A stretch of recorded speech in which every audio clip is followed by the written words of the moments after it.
at what point do you guys realize like the nerves start setting in and the reality of the situation that you are in, not just not a military base in Iraq that is fortified and and something that is has been there for a while and it's going to be able to protect you, but one of these Semi-protect you. semi-protected Yeah. bases that even when you're sleeping, Oh yeah. it's nerve-wracking. So yeah, I'm just curious on like the nerves and the anxiety and like how that works when you're at a place like that. It does it Yeah. settle down or is it just constant?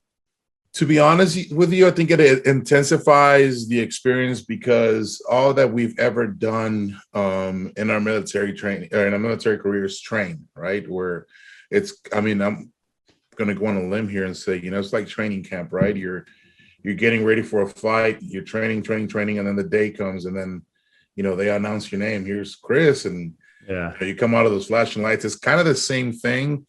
It's you've been training, and you want to put your skills to the test, and you want to see how everything's gonna turn out. If you're really ready for this, if you took everything serious and apply everything to any situation that's thrown at you. And that's pretty much what it was. We were ready to, go out and patrol and find these guys and fight them and see how well trained we really are and how ready we were for it. So it was more of an excitement than nervousness. I think everybody at some point pretty much came to a realization is either I'm gonna die or I'm gonna go home, and that's it. There's no in between. Yeah, and it's funny with fighting. There's two sides of the mind. There's the brave side that's like, I am the best in the world, and I'm gonna go out there and show everybody tonight. All that hard work's gonna pay off. And then there's the other side where you're like, I hope the building blows up before I get there, and there's no event. There's this crazy catastrophic event that like they just can't put on fights tonight, and they're gonna have to postpone it to another time. So it's crazy when you're. Obviously, what I'm doing is just fighting another person, and the chances of actually dying are very, very, very, very, very low. And just crazy the different mindsets. Is it? There's no way you could be brave the whole entire time. There has to be like moments of like, holy shit, what am I doing here? I think so, but I think they were very brief. We didn't really have the time to actually sit down and be like, okay, let me gather up my thoughts and see if I want to get out of here. There's not that option at all. Yeah.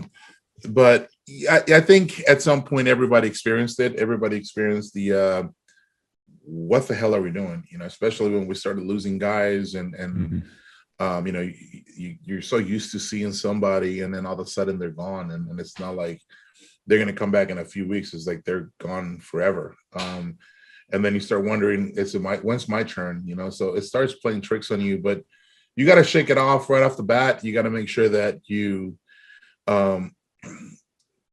it's not fair to your teammates of you not being 100% proficient at your job and being 100% there, because it could potentially cost their lives, or it could cost your lives or multiple lives.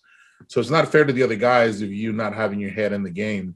So it's a quick brief period where it comes in your head, you think about it, and then you're like, okay, I have my thoughts, I got to shake it off, and I got to get back to work. I'll come back and circle to this later on and see how I feel again.